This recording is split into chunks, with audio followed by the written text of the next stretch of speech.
कहीं से वरीय पदाधिकारी का पत्र प्रधानाध्यापक के पास उपलब्ध नहीं है और वह बिना किसी इंफॉर्मेशन के, बिना किसी पत्र के अटेंडेंस बनाने से रोक देते हैं।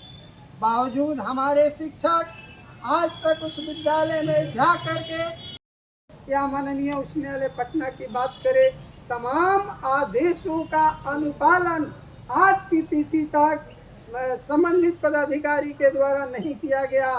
तो जिस सपना को लेकर के हमारे शिक्षक हुए हैं, आंदोलन करने का मन बना लिए हैं, तो यह है जो सलोना सपना अपने दिल के अंदर सजाए हुए हैं, उस सपना को साकार करने की जिम्मेवारी बिहार राज्य प्राथमिक शिक्षक संघ गोपगुट आज प्रेस वार्ता के दिन ही ले रहा है और आने वाले दिनों में।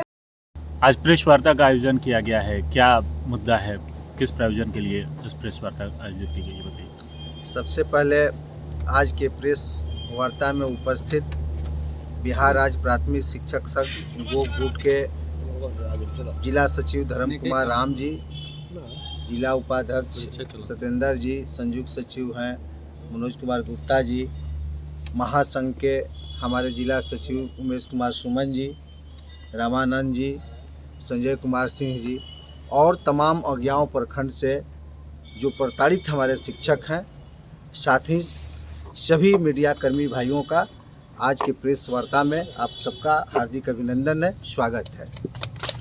मित्रों, आज का जो प्रेस वार्ता है, अज्ञाओं प्रखंड के लगभग 2 दर्जन शिक्षक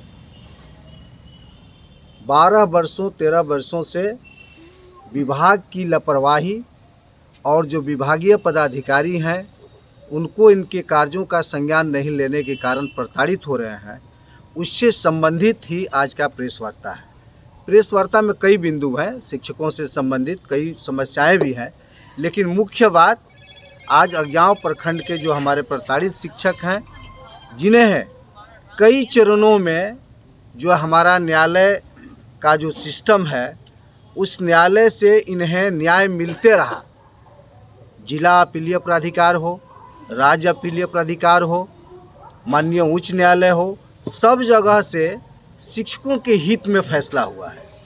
और फैसला होने के बाद भी मुझे लगता है कि विगत 2 वर्षों से 23 में ही फैसला आ गया था हाई कोर्ट का, 24 में जिले से एक चिट्ठी निकलती है डीपीओ के द्वारा, डीपीओ स्थापना जहां से वेतन भुगतान होता है, नियोजन इकाई को पत्र दिया जाता है कि इनका भुगतान किया जाए, लेकिन आज तक अज्ञाओं प्रखंड की जो नियोजन इकाई है, यानी वहाँ के प्रखंड विकास पदाधिकारी के द्वारा उस पर कुछ संज्ञान नहीं लिया जाता है और शिक्षक दर दर भटक रहे हैं।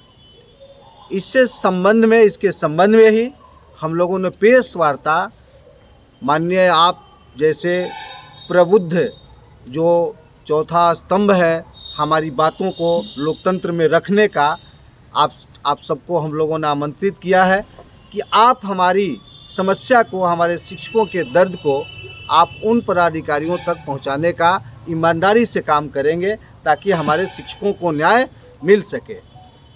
तो आप सारे आमंत्रित हैं इस कार्य के लिए। आगे हम लोग, अगर आपके माध्यम के बाद कोई सुनवाई नहीं होती है, तो एक बिहार राज्य प्राथमिक शिक्षक संघ गोपगुट जो हमारा जिला कमेटी है, उसमें हम आपस में बात करके तय करके उच्च पदाधिकारी जो जिले के अभी तो नवनियुक्त ही पदाधिकारी हैं, जिला पदाधिकारी तनय सुल्तानिया जी से हम लोग मिलकर अपनी बात को रखेंगे। और उसके बाद भी अगर कार्रवाई सुनवाई नहीं होती है तो जो बिहार राज्य प्राथमिक शिक्षक संघ जिस नाम से जाना जाता है उस नाम पर हम लोग उतरेंगे, यानी आंदोलन करेंगे, आपका आमरण अनशन करेंगे, धरना प्रदर्शन करेंगे, जिसके लिए हम लोग जाने जाते हैं। हम लोग बीच में कहीं किसी बिचौलिया के माध्यम से काम कराने का बात करते ही नहीं है। तो बिहार राज्य प्राथमिक शिक्षक संघ गोपगुट मुख्य रूप से इसके लिए आया है। कई 2023 में, जैसा कि आप सभी जानते हैं, एक कोरोना काल शुरू हुआ था शिक्षकों के लिए, जब आपके एसीएस पाठक जी हुआ करते थे। पाठक जी के पीरियड को कोरोना काल हुआ शिक्षकों के लिए, जो शिक्षक आकस्मिक अवकाश स्वीकृत करा कर के भी अब्सेंट हैं, विद्यालय में नहीं आए हैं, लेकिन उनका SL स्वीकृत है, CL स्वीकृत है। अगर विद्यालय से हम गए हैं, विद्यालय के कार्य के लिए आदेश पंजी में आदेश निर्गत है, फिर भी उनका उस दिन का वेतन काट लिया गया है। इससे बड़ा कोरोना कुछ नहीं हो सकता है और शिक्षकों के लिए अन्यायपूर्ण कार्य नहीं हो सकता है। वह भी आज की प्रेस वार्ता में हमारी मांग है और इसके लिए हम लोग संबंधित पदाधिकारी से मिलकर के बात करेंगे। साथ ही जो हमारे अन्य शिक्षक भाई कार्यरत हैं, नियोजित शिक्षक जो बेसिक स्केल में काम कर रहे हैं और उन्हें उनका टर्म पूरा हो गया है, उनको स्नातक ग्रेड का वेतन मिलना चाहिए। इस पर भी कोई जिले से कोई कार्रवाई नहीं हो रही है, तो इसके लिए भी यह भी हमारी आज के मांग में है कि जो शिक्षक बेसिक ग्रेड में काम कर रहे हैं उनको जो 8 वर्षों के बाद जो स्नातक ग्रेड की बात होती है उसका हम लोग दें। यही सब मुख्य रूप से। साथ ही जो शिक्षकों का बकाया है, जैसे 15% तो हमको लग रहा है 3 साल का हो गया, DA में जो वृद्धि होती है, आवास भत्ता में जो वृद्धि होती है, इस सब का भुगतान जल्द से जल्द हो। आपके माध्यम से हम लोग जिले के शिक्षा पदाधिकारी, ये लगभग मांग जो है वह शिक्षा पदाधिकारी के स्तर का है, DO साहब के स्तर का है, वहाँ तक हम लोग आपके माध्यम से अपनी बात को पहुँचाना चाहते हैं। चूँकि ये लोकतंत्र है, लोकतांत्रिक तरीके में शांतिपूर्वक तरीके से अपनी बात को ही रखना चाहिए और उसी में हम लोग विश्वास करते हैं। अगर इस बात को कोई नहीं सुनता है तो फिर हम लोग अपनी लड़ाई अलग से शुरू करेंगे। धन्यवाद। आज जो प्रेस वार्ता रखा गया है, बात तो कह दी अध्यक्ष ने, किस तरीके का रणनीति बनेगा यदि कुछ आगे नहीं होता है तो? देखिए, प्रेस वार्ता में सबसे पहले आप सभी मीडिया बंधुओं को स्वागत है और हमारे शिक्षक वृंद जो प्रताड़ित हैं और जो संगठन से आए हुए हमारे नेतृत्वकारी साथीगण, सभी लोगों का स्वागत है। हम लोग प्रेस माध्यम से, आपके माध्यम से, मीडिया के माध्यम से इस प्रताड़ित शिक्षक कर्मियों का जो ड्यू है उस चीज़ को प्रशासन, जिला प्रशासन को बताना चाहते हैं कि आप समय रहते इसका निष्पादन करें, क्योंकि ये विगत 1 साल 1.5 साल का मामला हो गया है। 2010 से ही ये नियुक्त हुए हैं अनिल कुमार सिंह जी, जो प्रताड़ित शिक्षक यहाँ मौजूद हैं और सभी शिक्षक भी हैं। तो जो परिघटनाएं घटी है उस घटना को आकलन करते हुए हम लोग आज निर्णय लेंगे कि अगर हम लोग जिलाधिकारी से, DPO से और DPM से और जिला शिक्षा पदाधिकारी से भी मुलाकात करने के बाद अगर संज्ञान नहीं ली जाएगी तो फिर रणनीति बना करके हम लोग आंदोलन का रूप तय करेंगे। समस्या है आप लोगों के साथ, क्या हुआ था? समस्या है कि हम अज्ञाव ब्लॉक के नियोजित शिक्षक हैं। हम लोगों का नियोजन 28 दिसंबर 2010 को हुआ और 5 जनवरी 2011 को हम लोग ले जा कर के सभी विद्यालय में अभी जो प्रताड़ित शिक्षक यहाँ जुटे हैं, हम लोग जा कर के विधिवत योगदान दिया। हम लोग कार्य भी करते हैं, लेकिन वहाँ के प्रखंड विकास पदाधिकारी अज्ञाव विद्यालय के प्रधानाध्यापक के द्वारा मूल उपस्थिति पंजी पर हम लोगों को अटेंडेंस नहीं बनवाया जा रहा है। इसके खिलाफ हम लोगों ने जिला PDA में मुकदमा दायर किया, वहाँ से हम लोगों को जीत हासिल हुआ।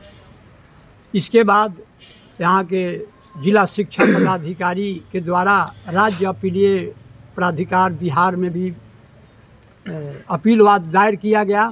उसके बाद पुनः हम लोगों को वहाँ से डिग्री हुआ, जीत हुई। इसके बाद फिर हम लोग हाई कोर्ट गए। हाई कोर्ट से हम लोगों को भी वेतन देने का, भुगतान करने का आदेश प्राप्त हुआ विभाग को। नहीं हुआ, आदेश प्राप्त करने के बाद भी ये लोग वेतन भुगतान नहीं किए। इसके बाद पुनः अभी हम लोग तत्काल में गए थे, पुनः जिला। कितने शिक्षकों के साथ ऐसा मामला है? 109, टोटल 109 शिक्षक हैं। लेकिन अभी हम लोग 24 शिक्षक जो मुख्य रूप से प्रताड़ित हैं, हाई कोर्ट से लेकर के जिला अपीलीय प्राधिकार तक 2011 से आज तक हम लोग दौड़ रहे हैं। हम लोग का बार बार आदेश होता है, DPO स्थापना के द्वारा वेतन भुगतान का आदेश दिया जाता है, लेकिन वहाँ के प्रखंड विकास पदाधिकारी अज्ञाओं के द्वारा न हम लोग को वेतन भुगतान किया जाता है। यानी समस्या प्रखंड विकास पदाधिकारी कर रहे हैं। हाँ, प्रखंड विकास पदाधिकारी नियोजन समिति के सचिव होते हैं। हालांकि जिला से भी होना चाहिए ना, जिला के डीओ साहब को भी वेतन देना है, वेतन तो भुगतान करना है स्थापना को। तो जिला और प्रखंड दोनों मिल करके हमारे 109 शिक्षक को प्रताड़ित कर रहे हैं। हम लोगों को मूल पंजी पर उपस्थिति दर्ज नहीं करवाया जा रहा है। तो ऐसी स्थिति है कि हम लोग अंत में निर्णय लिए कि चलिए प्राथमिक शिक्षक संघ गोपगुट है, इनके यहाँ हम लोग गुहार लगाए हैं। हम लोग मांग करते हैं कि हम लोग को जिस तरह से न्यायालय से न्याय मिला, उस तरह से प्राथमिक शिक्षक संघ गोट ग्रुप के द्वारा भी हम लोग को न्याय दिलाने का प्रयास किया जाए। नाम बता दीजिए, नाम बताइए। मेरा नाम अनिल कुमार सिंह, मध्य विद्यालय करवासीन अज्ञाओं में पदस्थापित हूँ और मेरा अंतिम मैंने सेवानिवृत्ति का समय आ गया है। मैंने 2025 नवंबर तक मैं